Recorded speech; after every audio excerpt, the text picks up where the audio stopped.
Praise the Lord. प्रभु के नाम की स्तुति हो। आज हम पढ़ेंगे यहेजकेल 9वां अध्याय।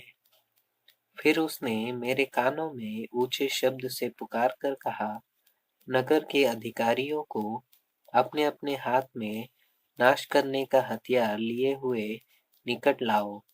इस पर 6 पुरुष उत्तर की ओर ऊपरी फाटक के मार्ग से अपने अपने हाथ में घात करने का हथियार लिए हुए आए, और उनके बीच सन का वस्त्र पहने, कमर में लिखने की दवात बांधे हुए एक और पुरुष था। और वे सब भवन के भीतर जाकर पीतल की वेदी के पास खड़े हुए, और इज़राइल के परमेश्वर का तेज करूबों पर से, जिनके ऊपर वह रहा करता था, भवन की डेवढ़ी पर उठाया था।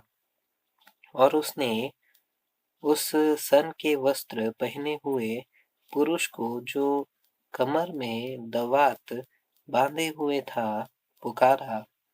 और यहोवा ने उससे कहा, इस यरूशलेम नगर के भीतर इधर उधर जाकर जितने मनुष्य उन सब घृणित कामों के कारण जो उसमें किए जाते हैं, सांसें भरते और दुख के मारे चिल्लाते हैं, उनके माथों पर चिन्ह कर दे। तब उसने मेरे सुनते हुए दूसरों से कहा, नगर में उनके पीछे पीछे चलकर मारते जाओ, किसी पर दया न करना और न कोमलता से काम करना। बूढ़े, युवा, कुंवारी, बाल बच्चे, स्त्रियां, सबको मारकर नाश करो। परंतु जिस किसी मनुष्य के माथे पर वह चिन्ह हो, उसके निकट न जाना। और मेरे पवित्र स्थान ही से आरंभ करो। और उन्होंने उन पुरनियों से आरंभ किया जो भवन के सामने थे। फिर उसने उनसे कहा, भवन को अशुद्ध करो और आंगनों को लौथों से भर दो। चलो बाहर निकलो। तब वे निकलकर नगर में मारने लगे। जब वे मार रहे थे और मैं अकेला रह गया, तब मैं मुंह के बल गिरा और चिल्लाकर कहा, हाय प्रभु यहोवा, क्या तू अपनी जलजलाहट यरूशलेम पर भड़काकर इज़राइल के सब बचे हुओं को भी नाश करेगा?